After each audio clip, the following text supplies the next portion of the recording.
IOFC, India Ocean Fighting Championship. Salut l'équipe, bienvenue dans Fight Plus, le petit podcast qui t'en dit plus sur les sports de combat à La Réunion et ailleurs. Aujourd'hui, on reçoit un invité de choix, Jean-Marc Goglione. Donc, première question, Jean-Marc, comment il est? Très bien, très bien. Il fait beau. Je suis à Paris, sous les toits, au 5e étage, donc ça va, tout va bien. Ok, super. Donc, tu vas nous expliquer un petit peu le but de ta visite sur Paris, visite professionnelle, on imagine. Et à côté de ça, on va échanger sur les coulisses des sports de combat à La Réunion, sur ton métier de journaliste aussi que tu as pu pratiquer pendant quasiment 30 ans au quotidien de La Réunion. Et on va revenir aussi sur l'événement de samedi, l'événement phare RS7, auquel tu as assisté. On aimerait un petit peu avoir ton avis d'expert en communication et aussi expert sportif. Donc déjà, dans un premier temps, Jean-Marc, est-ce que tu peux te présenter, s'il te plaît? C'est simple, ça va être assez rapide, je pense. Je suis arrivé à La Réunion en 1982, au quotidien de La Réunion, service des sports, donc ça remonte 40 ans. J'ai successivement travaillé donc au sport, après aux infos gênées. J'ai repris en main le service des sports en 86 jusqu'en 93, et pour après être nommé rédacteur en chef technique, donc m'occuper plus grosso modo de la mise en page de tout le matériel informatique qui va avec. Je suis revenu après au sport. Je suis revenu à mes premières amours en 2007-2008 pour repartir en fait à la rédaction en chef en 2012, mais tout en gardant des liens très forts avec le sport, puisque j'avais toujours une rubrique dans les pages jusqu'à mon départ du quotidien en 2018. Voilà, et puis j'ai toujours gardé le contact avec les gens les sportifs réunionnais, puisque j'étais régulièrement invité, même après mon départ du quotidien, à des manifestations sportives, notamment des manifestations de pied-point. Voilà. Et donc là, je suis à Paris pour quelques jours, et donc j'en ai profité pour assister à la RS7, à l'invitation de Monsieur Lopez. Ouais, c'est quand même un CV impressionnant. J'espère que nos auditeurs se rendent compte. Tu peux nous parler un petit peu de tes passions sportives qui t'ont conduit justement à écrire sur les différentes disciplines sportives, que ce soit à La Réunion ou ailleurs, s'il te plaît?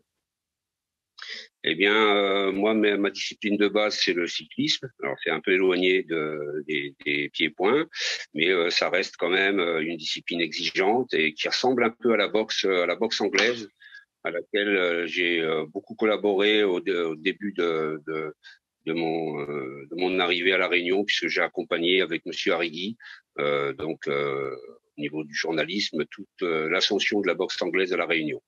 Donc voilà, et en même temps, je pratiquais le cyclisme dans une équipe à Sainte-Marie. Voilà, et après, bien sûr, j'étais multicarte.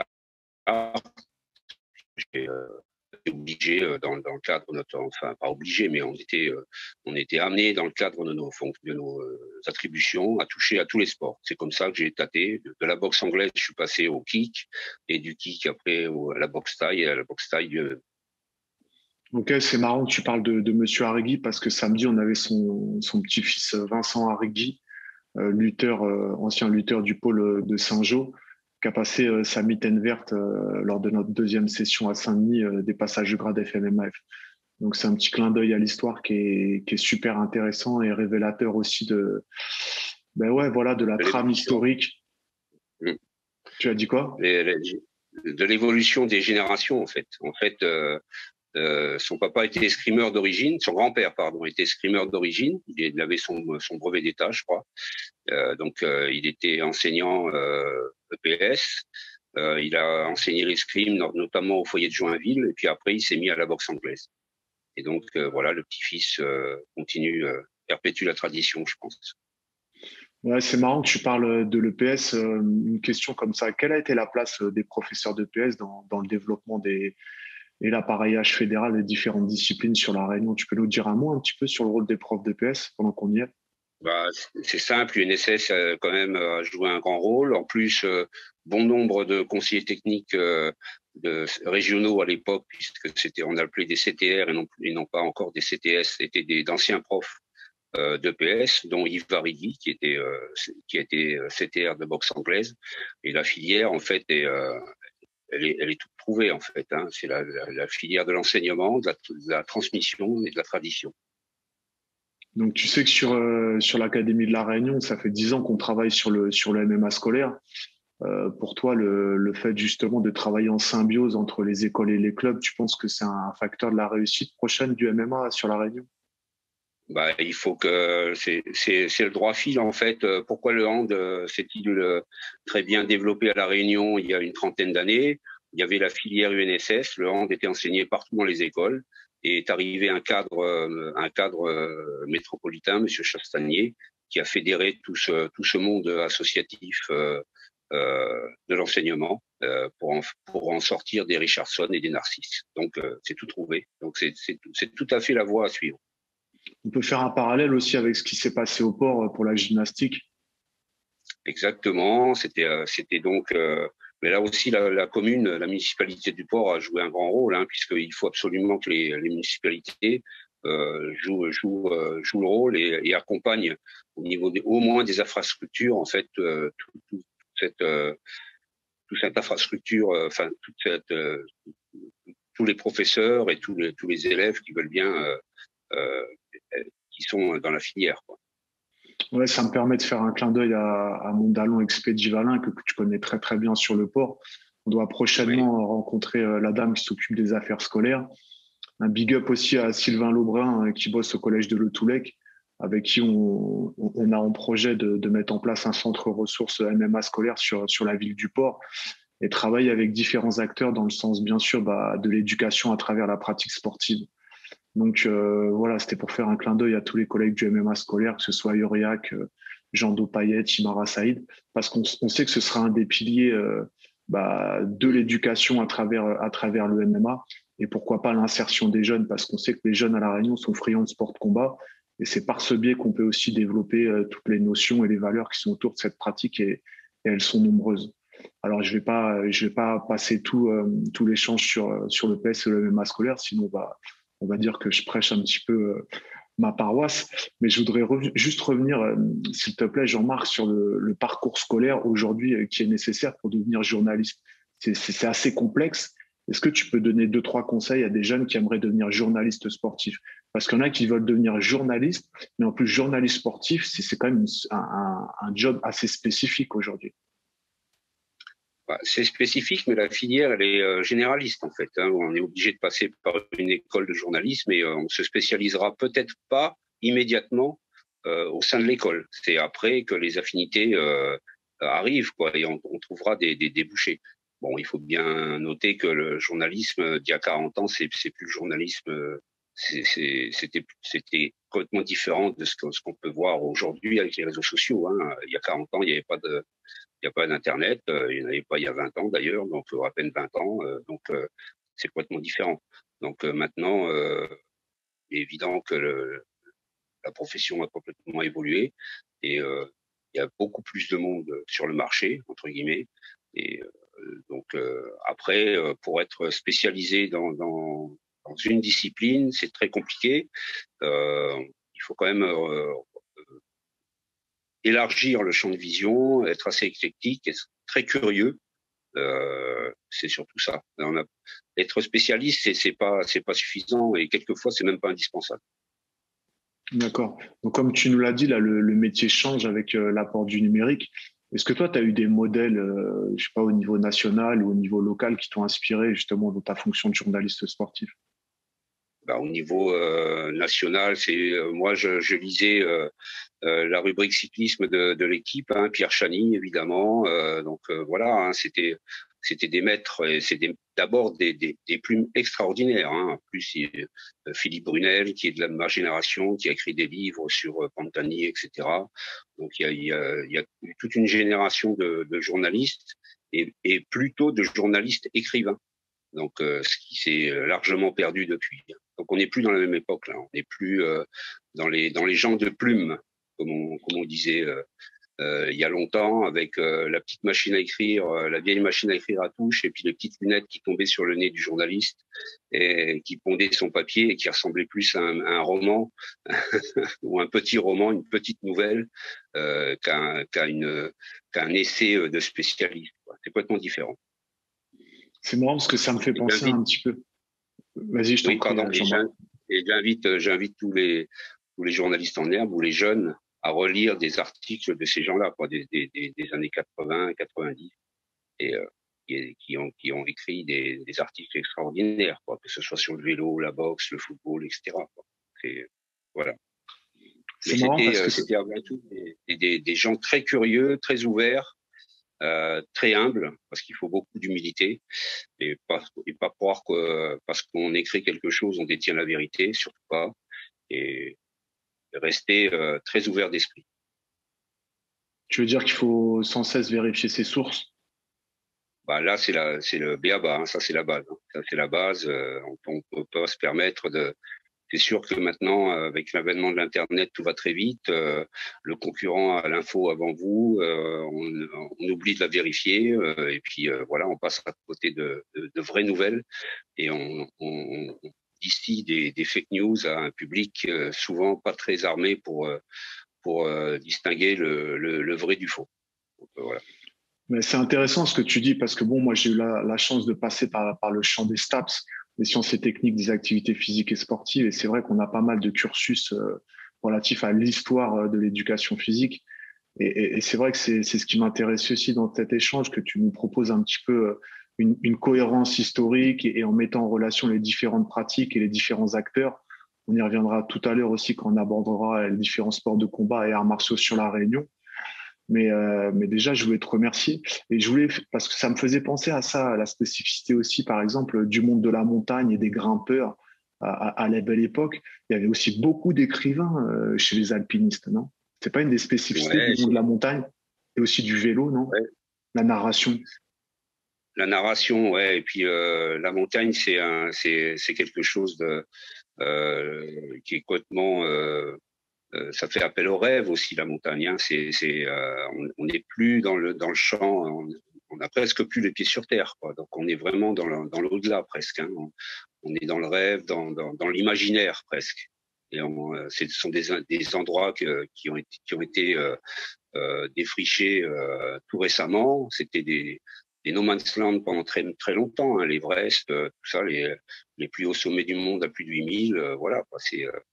C'est quelque chose d'extraordinaire. Hein. La montagne, l'escalade, c'est les nouveaux sports. Hein. C'est l'escalade sans corde, voilà, main nue sur des parois verticales ou quasi verticales. Voilà, c'est extraordinaire. Ouais. Ok, donc merci pour cette revue un petit peu autour du métier de journaliste. On va passer à la séquence de samedi soir, donc samedi 25 juin sur Paris. Donc déjà en premier lieu, comme tu l'as dit, on peut remercier Fernand Lopez d'avoir offert une place à l'équipe un petit peu de Réunion MMA en ta direction. Donc merci Lopez. Au passage, Lopez, on l'avait fait venir en 2013 à La Réunion. Donc voilà, à l'époque, c'était un simple formateur FFKMDA. Quel regard tu portes un petit peu sur son parcours et forcément en relation avec tes impressions de la soirée de samedi, juste au niveau organisation et l'histoire et l'émergence de cette franchise Ares en France, s'il te plaît, Jean-Marc. Je pense qu'on l'a vu samedi soir, hein, il faut beaucoup de rigueur dans l'organisation et je pense que c'est la marque de fabrique aussi de Lopez. Hein. Je pense que c'est un gars qui est assez rigoureux dans la transmission et notamment puisqu'il il a fait monter quand même au firmament plusieurs de ses élèves. Et samedi soir, moi j'ai pas grand-chose à dire sur l'organisation. Déjà, ça démarre à l'heure. C'est quelque chose de positif parce que la Réunion a trop souvent l'exemple de galas qui démarrent une heure et demie après l'heure prévue. Ça démarre à l'heure, c'est bien huilé, il y a des bandes annonces, il y a un speaker qui met l'ambiance, il y a des interviews après les combats et qui ne durent que quelques secondes, hein, juste le temps qu'il faut pour quelques mots du battu ou du vainqueur. Voilà, après il y a absolument rien à dire sur l'organisation. c'était très bien fait. Le public a répondu présent, évidemment. Alors, je pense qu'il y avait plus de 3000, peut-être 4000, puisque le Palais des Sports de Versailles contient une contenance maximale de 4006. Mais je connais pas très bien la configuration quand il y a un hexagone au milieu. Mais bon, il y avait au moins plus de 3000 personnes. Donc, c'était Voilà. en tout point remarquable. Un octogone. Parce que hexagone, c'est. Un octogone. L'hexagone, c'est le nom de la franchise. Ouais, c'est des concurrents. Je suis pas C'est le sûr qu'ils aient concurrent. apprécié. Je suis pas sûr qu'ils aient apprécié que Carla Moussou aille chez le concurrent. Et ouais, je crois qu'il y a il y a des petites procédures à suivre par rapport à ça. Mais toi, ton analyse sur le plan technico-tactique, cette dialectique entre les lutteurs, les strikers, qu'est-ce que tu as pu observer, toi, dans l'octogone, justement, Bah, moi, samedi soir? vu le nombre de combattants originaires de l'Est, hein, parce qu'il y en a beaucoup qui sont naturalisés français, d'origine russe, kazakh ou tchétchène, je ne sais pas trop. Donc, ce sont avant tout des lutteurs qui sont des spécialistes de lutte, de grappling, de sambo à la limite. Et donc, voilà, hein, ils ont été tous très forts. Hein, Abdul contre Amoussou, notamment, ils ont tous été très forts au sol. Ils ont pu faire presque tous la décision au sol. Alors, presque beaucoup de combats sont décidés au sol. On a vu que les strikers étaient très vigilants en général face à ces combattants parce qu'ils savaient que ils pouvaient être amenés au sol et être en difficulté, ce qui s'est passé quelquefois. Et donc on a pu noter quand même que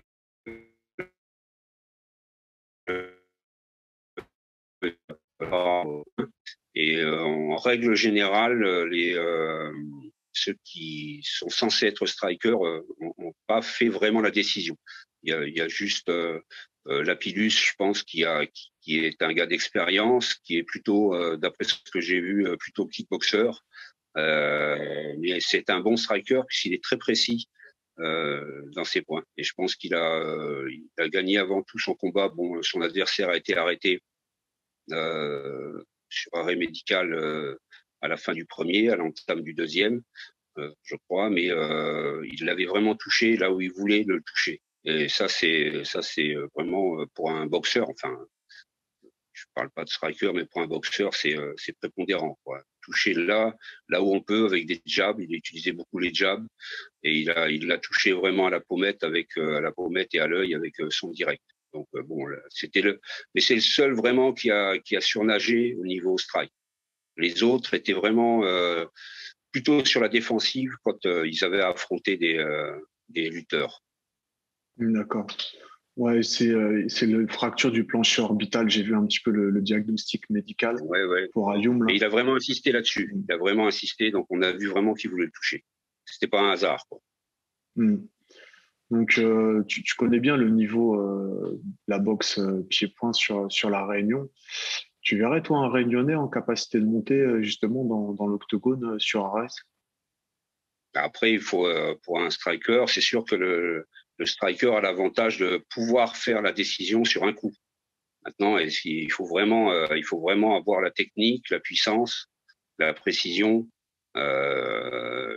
de faire tomber l'adversaire sur un coup, ce qui n'est pas donné à tout le monde. Et là, à la Réunion, quand même, déjà dans les catégories de poids qui sont censées être les plus bankable au niveau de l'octogone, ils sont les moins de 77, il n'y a pas grand monde, quoi. C'est plutôt des petites catégories à la Réunion, donc c'est beaucoup plus difficile, quoi. Moins on monte dans les catégories et moins on est censé comment dire, faire la décision sur un coup, hein. Il faut quand même voilà. Et moins de 77, moins de 84, je vois pas grand monde quand même. Mmh. Bon, moi, j'ai quand même un petit message pour Fernand là, concernant Bouganem là. Je crois qu'Expedito il est chaud pour le prendre dans l'octogone là. On a Ah bon? échangé un petit peu, avec Fernand là-dessus. Je sais pas si c'est pas Bouganem qui a peur, mais en tout cas, le Dragon 420 du port, il est prêt à le prendre pour pas cher. Donc voilà, le message il est parti. Et ouais, Bouganem, je sais pas, apparemment il est pas chaud pour prendre Expedito pendant la cage, quoi. Mhm. Ce serait une Je belle sais pas où il affiche, en ça, est, non? Bouganem, maintenant, mais il boxe toujours en Thaïlande, je crois, la Ouais, plupart mais du temps. Hein. alors les deux frères, ils ont signé chez Ares. D'accord. Le poids lourd, il est poids lourd, hein, Ouais, son frère. Hein. ouais, le poids lourd, il s'est cassé le bras. Je sais plus Mhm. c'est quoi exactement. Il s'est fait une lésion au coude, il me semble. C'était dans le précédent Ares, il me semble. Et Youssef, qui combat en 75, il me semble, 75 ou 73, Ouais, donc, il devait combattre au mois de juin. Et je ne sais pas s'il est sur la carte du 8 octobre, mais avec Fernand, on avait échangé sur l'idée de Bouganem Expedito sur Ares.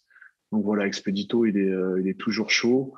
Et je tenais à placer un petit peu le message dans ce podcast parce que je sais que Fernand, il écoute.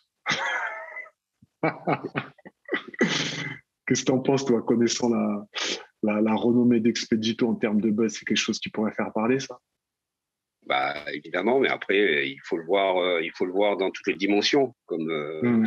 comme diraient les spécialistes. Donc, je sais pas, j'ai pas de référence précise d'Expedito au sol, en amené au sol, j'ai pas de référence précise. Cela Bah, dit, ça reste un, tu te souviens qu'on avait organisé le combat contre Selaï au Port, t'étais là, non?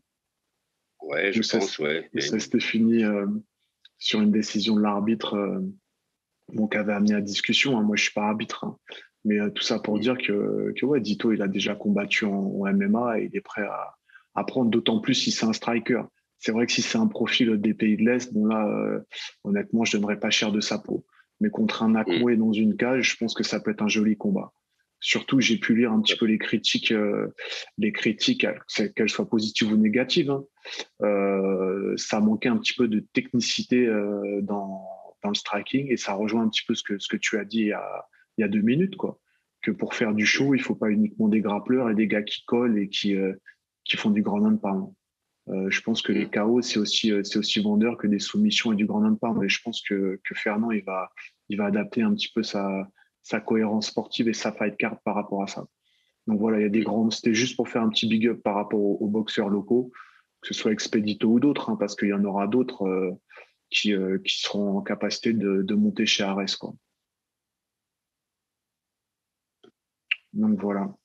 Alors, on peut passer à la thématique locale, Jean-Marc, Mm. sur les sports de combat et les arts martiaux à la Réunion. Quand tu es arrivé, le sport de combat numéro un, c'était lequel?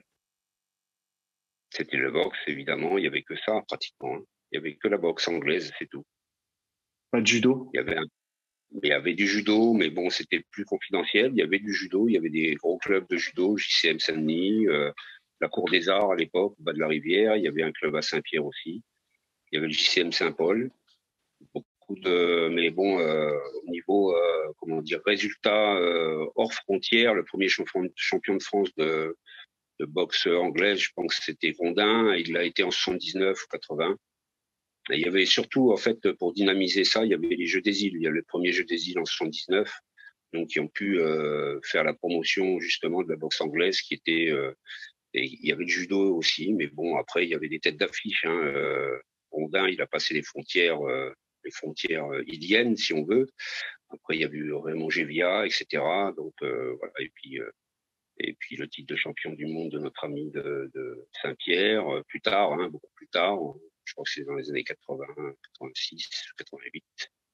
Donc, Et ça a été la boxe anglaise. sur la boxe anglaise, il y a eu Monsieur Blin aussi, Voilà, c'est son fils, c'est un petit peu plus tard, Willy. ça, Willy Ouais, ouais, Blin. c'est ça, c'est Willy qui a été champion du monde amateur, ouais.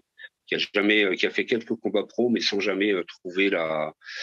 Je pense qu'il était en Allemagne, il était mal drivé. Il a eu, il était tout seul en Allemagne. Et bon, c'est compliqué dans les années Hmm. 80 pour quelqu'un qui part de la Réunion, qui quitte un cocon familial très spécial, se retrouver seul. Et puis voilà, quoi, il n'a pas eu de chance, vraiment de chance mondiale, même intercontinentale.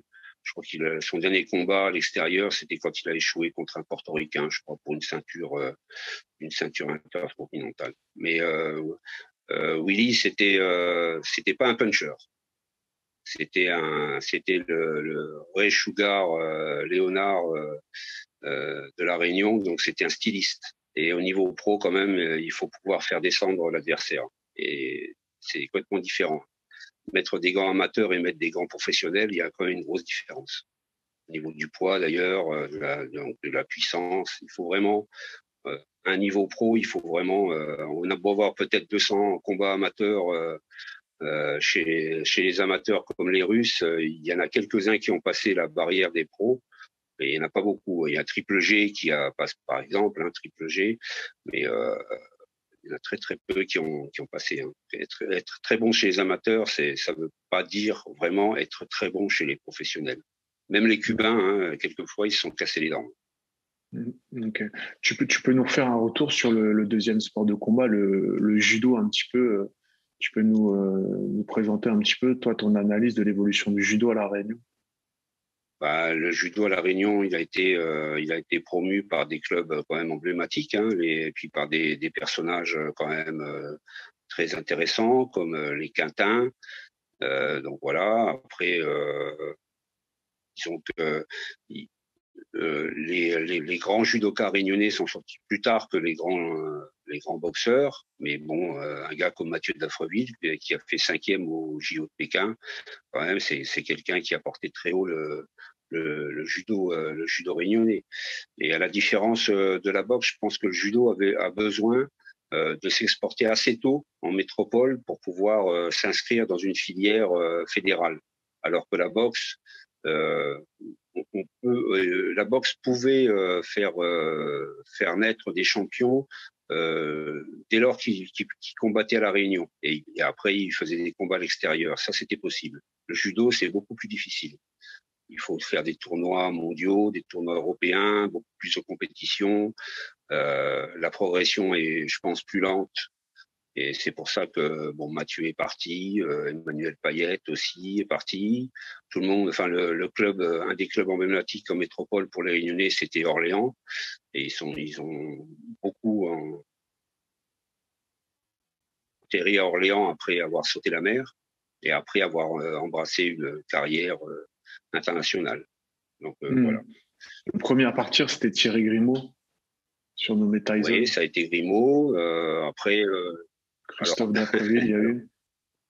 Ouais, il y a eu Christophe, il y a eu son frère Mathieu, il y a eu Manuel Payette, voilà quoi. La dernière en date, je crois que c'est une fille du JCM en poids lourd, qui est numéro 2 française et qui postule pour être sélectionnée pour Paris 2024, qui est pas loin quoi. Disons. Je crois qu'elle est toujours junior, mais je suis pas certain. Ok. Je pense oui, elle doit être toujours junior, elle est championne d'Europe junior. D'accord. C'est Fontaine, c'est Léa Fontaine, pardon. Sur le pied-point, ça a été quoi les prémices du pied-point Les prémices, ça a été des gens, ça a été des gens de la boxe américaine. Alors, je sais pas si les gens se souviennent, la boxe américaine, c'était un peu l'adversaire de Bruce Lee c'était Chuck Connors, quoi. Donc, avec le pantalon et torse nu. Donc, comme Panza. c'est Monsieur Lorette Stepler qui a été un des premiers à faire de la boxe américaine à La Réunion.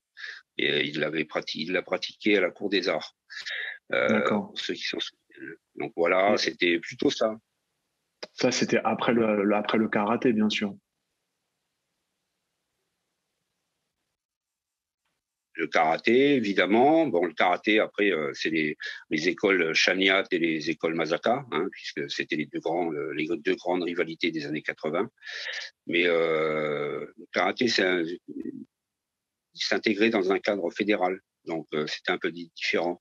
Il y avait la boxe américaine qui échappait un peu à un cadre bien normé, si on veut. Et donc voilà, on était plus dans une optique plus spectaculaire. D'accord. Et l'épopée des galas, de la dimension événementielle justement des sports pieds-points à La Réunion, c'est qui a initié cette mode? Parce qu'il y a une grosse culture des soirées gala à La Réunion. C'est ce qui m'a frappé ici en arrivant. Quand j'ai dû faire Bah, un gala de sambo avec Candace Ami dans l'Est, je me disais, mais d'habitude, le sambo, c'est dans un gymnase un petit peu moisi de banlieue. Et là, confidentiel. on arrive, c'est gros gala, grosse musique. Et je dis, bon, bah, c'est super ça. Pour valoriser les athlètes, c'est top. Bah, Qui ça, c'est c'est le qui a manque démarré cette de mode? spectacle un peu. C'est le manque de spectacle, hein, qui fait que les gens sont très, très. Ouais, voilà. Voilà. Les Réunionnais sont extrêmement friands de spectacles comme ça. Et il y en a pas comme ouais, voilà. Et, après, en général, non, c'est un peu tous azimuts. Là. À chaque fois qu'il y a un spectacle, il n'y a pas comment dire, de promoteur qui a enclenché ça, à mon avis, je sais pas. Mais c'était un peu tous azimuts. Hein. À Saint-Joseph, il y en avait. Là-bas, ça le comble à chaque fois. Saint-Pierre, idem. Au port, évidemment. Voilà, c'était un peu aux quatre coins de l'île, quoi. Et dans toutes les disciplines. Hein. Alors justement, tu parles du port là. T'avais suivi un petit peu les premiers galas de MMA qu'on avait fait avec Expédie Valin à l'époque où on Les travaillait. contenders. Ouais, voilà, les contenders, les premiers événements de MMA, on faisait des détections dans le gymnase Manès. Ça a été quoi ton impression quand tu nous as vu développer cette activité-là avec Monsieur Valin? Bah, d'abord, c'était l'organisation. Et pour une fois, c'était carré. En général, les organisations à La Réunion, souvent, ça part un peu dans tous les sens. Hein. Disons que bon, en fait, on n'y attache plus trop d'importance à la fin. Terminer à 3 heures du matin, c'est pas trop grave, hein, du moment que ça se termine bien et pas par une bagarre générale. Donc voilà. Mais là, au moins, c'était plus cadré. Donc ça, c'était les premières impressions. Et puis après, oui, il y avait, comme on dit, une fight card qui était équilibrée et pas des fight cards qui obéissaient à des comment dire, à des accointances personnelles entre entraîneurs et puis entre boxeurs, quoi. Hein. Souvent, c'est ça. Hein. Après, voilà, c'était ça. C'était une organisation correcte, même plus que correcte, et puis des combats qui étaient aussi bien équilibrés, quoi, au niveau de l'organisation. Voilà. Ouais, c'est pour ça que je voulais vraiment faire un big up, comme on dit, à la cohérence historique de cette histoire. C'est-à-dire que Expédie Valin, à l'époque, il avait un club de Nakmoué. Et quand on est parti sur l'activité MMA à l'époque, lui, il n'a pas hésité à mettre 15 combattants pieds-points. Alors, ils n'étaient pas tous pieds-points, mais il y en avait qui avaient fait un petit peu de jiu-jitsu. Mais il avait mis en difficulté ces combattants. Il y en avait 15 du port contre 15 autres de La Réunion. Et c'est ce qui a créé une émulation. Après, on est parti sur les UFC. Alors, on a eu beaucoup de coups de main. Hein. On a eu des coups de main de différents acteurs. Hein. Alors, qui c'est que je pourrais citer? Alors, bien sûr, il y avait Freddy d'Ambreville qui nous aidait au micro, qui mettait un petit peu l'ambiance, mais ça, c'était pour la partie festive. Après, au niveau des coachs, en partant de l'Est, avec Guino Labarre. Après, sur Saint-Denis, tu avais Bertrand Boucher, Michael Bourdageau. Tu te souviens un petit peu de tous ces noms, Jean-Marc? Bien sûr, oui. Oui, oui, bien sûr, bien sûr, bien sûr. Après, Oui. il y avait d'autres quand on descend à la possession. Bah, tu avais Morgan Mistral aussi qui nous aidait. Sur Saint-Paul, tu as l'équipe de Quintin et Francis Boyer aussi qui était venu sur les contenders. Ça avait apporté aussi un gros buzz au départ avec l'arrivée de Judoka parce que c'était des produits FFJDA. Et dans le sud, tu avais Arnaud Barret, tu avais Didier Chamand. Voilà, tu avais tous ces acteurs qui avaient créé cette dynamique début 2010-2011. Et aujourd'hui, si le MMA à La Réunion a autant de succès, c'est grâce à tous ces gars, quoi.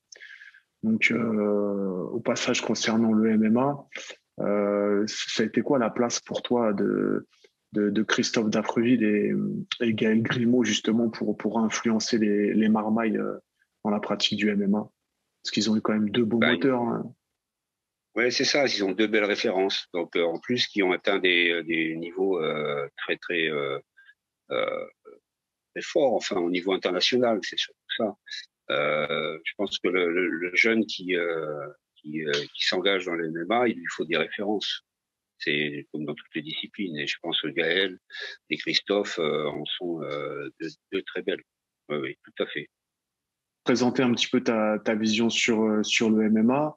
Il y a un autre sport aussi qui est un petit peu novateur et que les Réunionnais aiment bien, c'est le jiu-jitsu brésilien. Ça a bien pris un petit peu ça, le jiu-jitsu et le Newaza ici à La Réunion.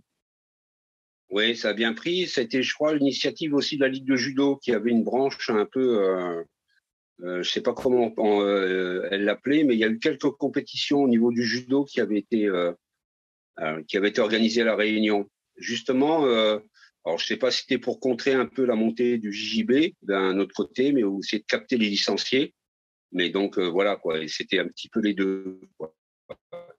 Et c'est vrai que le JJB a bien pris tout ce qui est extérieur aussi, hein, brésilien, voilà. Ça fait penser à plein de choses, le soleil, la capoeira, etc. La capoeira qui est un petit peu qui a beaucoup d'affinités avec la Réunion aussi, hein. Donc voilà quoi. Avec le Moringue réunionnais. Exactement. Moringue réunionnais qui n'est pas combatif à la différence du moringue maoré ou malgache. Ouais, le Moringue réunionnais, voilà, qui se rapproche beaucoup de la capoeira. Ouais. Moringue réunionnais. Exact. Ouais, c'est vrai que les autorités, ils ont des difficultés un petit peu à canaliser des difficultés, ils y travaillent, mais il y a une problématique aussi de la communauté mahoraise qui aime un petit peu pratiquer cette pratique ancestrale et on peut dire tribale sur le territoire réunionnais. Ça pose des problématiques aux autorités. T'as vu ça arriver, toi, un petit peu les combats de Moringui sur Saint-Denis, dans l'Est? Pas trop, mais peut-être plutôt les combats à main nue plutôt. Ce que les Anglais appellent les bears, je sais pas quoi, il y a un terme bien précis. Ouais, voilà, ouais. Il y en a eu quelques-uns quand même à La Réunion, hein. J'ai plutôt du vent de ces affaires-là plutôt que des. Après, voilà, hein, après il y a tout un environnement de paris et d'argent qui se greffe autour, hein. Donc voilà, on n'y échappe pas, hein. Et la croche. Alors la croche, c'est là aussi, ça a été. Il y a eu deux écoles aussi à La Réunion, hein. Je crois qu'il y a des querelles de professeurs, comme dirait. Donc voilà. Après, la croche, oui, ça reste quand même aussi historiquement quelque chose de très important pour le sport réunionnais. Donc oui, oui. Et là aussi, la croche, il y a eu beaucoup de comment dire, de gens qui se sont intéressés et des jeunes. Maintenant, est-ce que c'est dans l'air du temps aussi? C'est un peu compliqué aussi d'intéresser des jeunes à la croche, qui fait quand même appel à des références historiques, etc. Et ça, c'est tout le travail d'encadrement et de professeurs aussi, et qui est beaucoup plus difficile à mon avis sur des disciplines comme la croche. Même pour le moringue d'ailleurs, parce que ça parle vraiment maintenant à des générations qui sont plus branchées sur autre chose, quoi. C'est toujours le même problème, quoi. Donc, voilà. Ouais, c'est aussi peut-être le manque de visibilité sur les réseaux ou dans les médias. Ces pratiques historiques et c'est ce qui fait un petit peu la force du MMA, c'est que les jeunes qui passent leur temps sur les réseaux, le MMA ils le voient dans leur quotidien. Ouais. Pour finir, s'il y avait, je sais pas, 2 ou 3 combats qui t'ont marqué, toi, sur la Réunion, alors on peut peut-être démarrer par le combat Kamel Jemel contre Johnny Catherine. Ça a été des dates clés, ça, pour les sports de combat à la Réunion, ça. Ça a été des dates clés, ouais. Il y a toute une mythologie aussi qui a entouré ces combats. Donc voilà, Catherine, c'était quelqu'un qui était hors norme, hein, quand même, hein, qui a terminé d'ailleurs de manière assez sordide.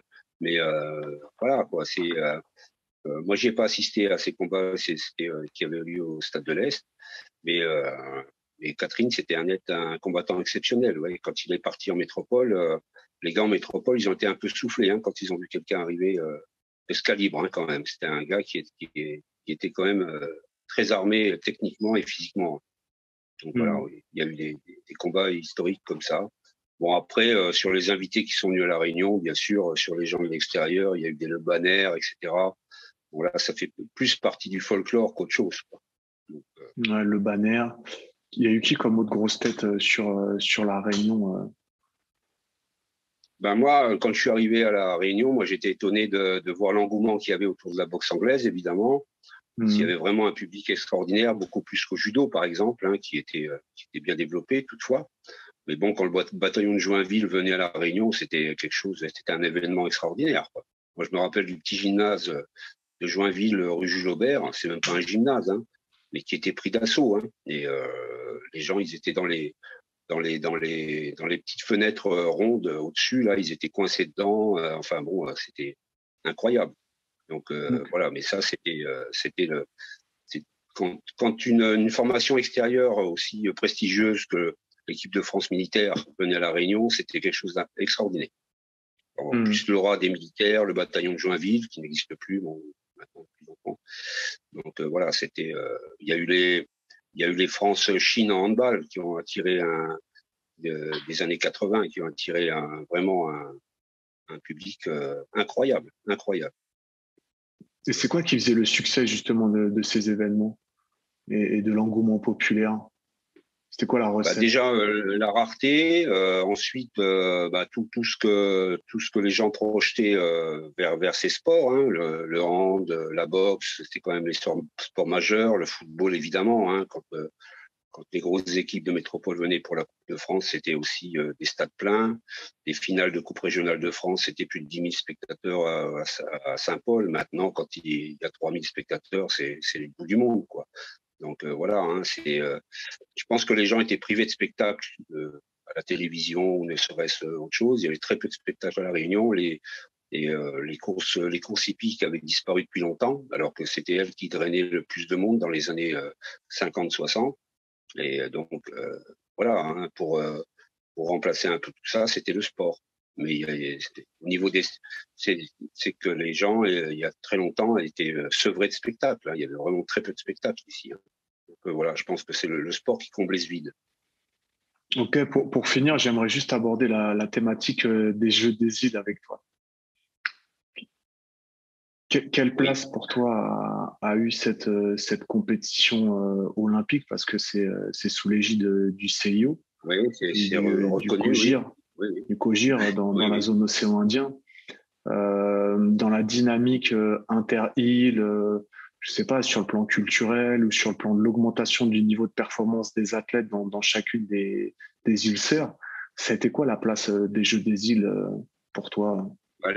À la différence de La Réunion, les autres îles, souvent, elles n'avaient que les Jeux des îles pour pouvoir se mettre en valeur. Il est très difficile pour un Malgache de s'expatrier, pour un Seychellois de s'expatrier, de réussir, même pour un Mauricien, encore que des boxeurs comme Colin ont fait des JO avec succès, hein, je crois qu'il a ramené une médaille de bronze. Et donc, à La Réunion, ça a été peut-être pas considéré de la même manière que dans les autres îles, puisque La Réunion avait le privilège, entre guillemets, de pouvoir s'exporter à l'occasion du championnat de France, donc régulièrement. Alors, tout dépendait de la ligue, de la fédération et de la place qu'elle accordait aux Jeux des îles, en fait. Est-ce que tout était fait pour que les athlètes soient à 100% pour les Jeux des îles, ou alors est-ce qu'on les préparait aussi pour les championnats de France, ou est-ce que les Jeux, voilà, c'était difficile de mener de front des championnats de France ou des championnats d'Europe, des championnats du monde pour certaines disciplines avec des Jeux des îles. Mais il est évident que pour les îles avoisinantes, les Jeux des îles, c'était quelque chose d'extraordinaire. Moi, j'ai pu assister, j'étais pas là en 79, mais après, je suis parti à l'île Maurice 2 fois, je crois, pour les Jeux des îles, et une fois aux Seychelles. C'est des événements à peu de souffle. Là-bas, c'est sans commune mesure. Autant à La Réunion, quand La Réunion a organisé des Jeux des îles, c'était vraiment, certaines disciplines, oui, il y avait un public, et il y avait un intérêt, mais beaucoup de disciplines étaient pas dénuées d'intérêt, mais vraiment c'était un intérêt poli de la part du public. Alors que quand vous allez assister à des Jeux des îles dans les autres îles, c'était extraordinaire. C'est un événement. Tout le monde, toute la population se bat derrière la bannière en plus. voilà, la bannière, le drapeau. Alors qu'à La Réunion, c'est différent. C'est pas pour le drapeau réunionnais, ni pour le drapeau français quand on fait le jeu des îles. Les autres îles, oui, elles se battent pour le drapeau. Et comment tu l'expliques, toi, cette motivation un petit peu en dents de scie des athlètes locaux? Je pense que la motivation en dents de scie s'explique par le nombre d'échappatoires, puisque bon, il y a beaucoup plus de distractions à La Réunion que dans les autres îles. Hein, donc voilà, hein, c'est normal. C'est normal. Dans les autres îles, défendre la nation, défendre les couleurs du drapeau national, c'est quelque chose de très très important. Beaucoup moins à La Réunion. Comment je l'explique? Je pense que c'est un fait de société qui est logique. À partir du moment où tout est régi par rapport à la métropole, je pense que c'est normal. On se réfère tout le temps, constamment à la métropole. C'est logique qu'on oublie un peu le lien qui unit la Réunion et puis son drapeau, son histoire. Voilà. Mais pour les autres îles, c'est très important. Ouais, je te remercie pour ton analyse sous le prisme un petit peu géopolitique et historique des Jeux des îles. Est-ce que tu peux nous faire un retour justement par rapport au niveau de performance des Réunionnais en sport de combat par rapport aux autres îles? Comment évoluer ce niveau de performance et les résultats dans les différents sports de combat au fur et à mesure des éditions? Je pense qu'au départ, ils ont été l'élément moteur et puis petit à petit, ils se sont fait rattraper. Donc, moi, j'ai suivi tout le gala de boxe anglaise aux Jeux des îles aux Seychelles en 2011. Les Réunionnais, ils ont eu beaucoup de mal à faire valoir leur prééminence technique, dirons-nous. Ils se sont fait balayer par les Mauriciens et les Seychellois. Les Seychellois, d'ailleurs, qui ont battu pour la plupart les Mauriciens dans une ambiance extraordinaire. Hein. Donc après, voilà, hein, on revient toujours au même point. Hein. Je pense que au premier Jeu des îles, la Réunion a tout raflé, et puis au fur et à mesure, voilà, elle s'est fait dépasser. Parce qu'au fur et à mesure, les autres îles avaient des techniciens étrangers qui sont venus. Alors, pour les Mauriciens, les Seychellois, c'était souvent des techniciens bulgares, etc., en haltérophilie. C'était beaucoup d'argent. Hein. À leur échelle, beaucoup d'argent sont mis dans les Jeux des îles, à Maurice, aux Seychelles, à Madagascar. Hein. Moins à La Réunion. Hein. Moins à La Réunion. Ouais, j'ai eu la chance, là, au mois d'avril, d'aller à Maurice. Donc, je passe un coucou à Richard Papy, qui est le président de la lutte et qui est vice-président du comité olympique mauricien. Il m'a fait visiter un petit peu les installations avec Avinash Ramtoul, qui est lui le président de la fédération mauricienne de MMA, avec qui on travaille sur la dynamique inter-île. Et du coup, ils m'ont présenté les entraîneurs et tu avais un entraîneur de boxe qui était un Cubain. Et l'autre entraîneur de lutte, c'était un Cubain. Et le Cubain, triple médaillé olympique. Il était déjà à Atlanta avec Yoel Romero. Je ne sais pas si ça dit quelque chose, Yoel Romero, le combattant de MMA, là. Les Cubains perpétuent toujours la tradition, cher Fidel Castro, exporter la révolution. Donc, il faut absolument exporter la révolution. Les médecins, les entraîneurs. Pendant le guide, les médecins cubains ont joué un grand rôle. Donc voilà, hein. Même si ils ont été en Martinique, alors qu'ils ont été utiles à rien du tout en Martinique pendant le Covid. Hein. Donc voilà. Donc, mais là, je pense que les entraîneurs cubains en lutte à Maurice, ils sont très utiles. D'accord. Alors je vais tenter une analyse de ta part par rapport à l'écosystème local des différentes fédérations.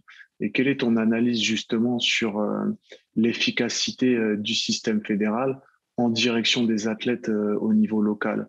Alors, c'est-à-dire qu'on peut parler de la motivation des athlètes qui est pour certains à revoir, mais il y a aussi tout un écosystème qui est en capacité d'accompagner les athlètes, les mettre en projet, les accompagner sur le plan d'insertion professionnelle ou leur donner des perspectives, pourquoi pas de stage à l'étranger.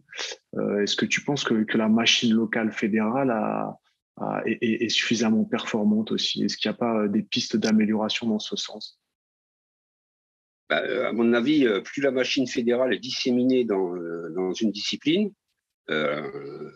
puisque pour parler de certaines disciplines, quand même, comment dire, certaines associations, certaines ligues ne sont pas rattachées à des entités qui sont agréées ministériellement. Donc, c'est plus difficile d'envoyer des athlètes sous l'égide du ministère ou de la fédération.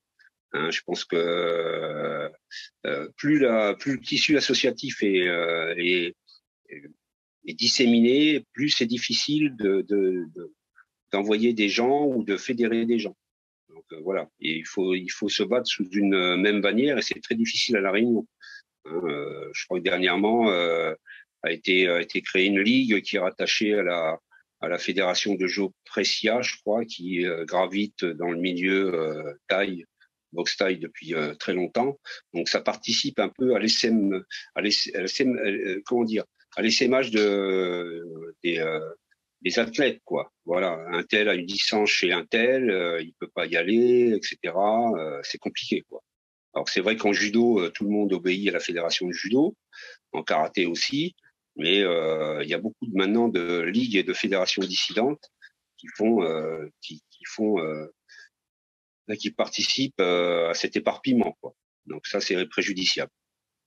Ouais, tu parles de la ligue de Muay Thai là, sur La Réunion. Ouais.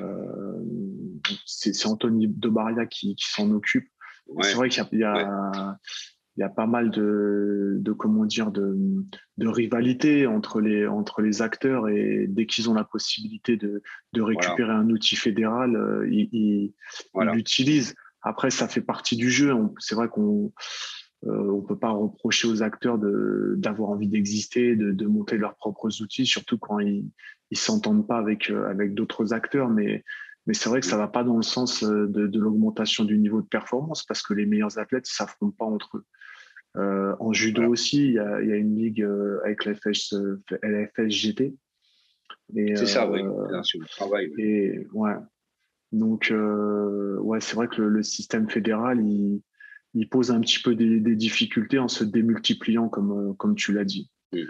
Mais il a ses limites aussi, hein. Donc le système fédéral a ses limites aussi. Après, à La Réunion, c'est particulier puisque les municipalités ont toujours joué un grand rôle, mais elles le jouent de moins en moins. Elles ont moins d'argent, alors qu'il y a 40 ans, les athlètes, ils étaient, ils se distinguaient et puis ils étaient embauchés par la mairie. Donc pour eux, c'était un ascenseur social, le sport. Ça l'est beaucoup moins maintenant. Moi, j'ai énormément de copains cyclistes avec qui je courais dans les années 80 qui ont couru, qui ont été embauchés par les mairies. Maintenant, c'est plus possible. Très difficile. Ouais, c'est compliqué. C'est vrai que le terme clientélisme, il revient souvent aussi dans l'analyse. Et à l'image de la société. Le sport est à l'image de la société. Non, on peut pas le reprocher. On le voit à tous les étages. Et c'est vrai que pour les jeunes pratiquants, on peut difficilement leur demander de s'investir 2 fois par jour, faire une muscu le matin, un entraînement le soir. Si à 21, 22 ans, il y a personne pour les aider à remplir le frigo. Donc je pense que c'est dans ce sens aussi où les entités fédérales devraient accompagner les jeunes pour leur donner un soutien financier et leur permettre de s'entraîner le plus possible. Écoute, pour moi, Jean-Marc, ça a été un plaisir d'échanger avec toi. J'espère qu'il y aura d'autres occasions. Parce que, très heureux. Voilà. Parce qu'on voit que le journaliste, il est toujours là, le passionné aussi. Et j'espère qu'on pourra se revoir à ton retour de Paris. Merci beaucoup. Pas de problème. À ta disposition. Salut Jean-Marc. EOFC, Imperial Fighting Championship.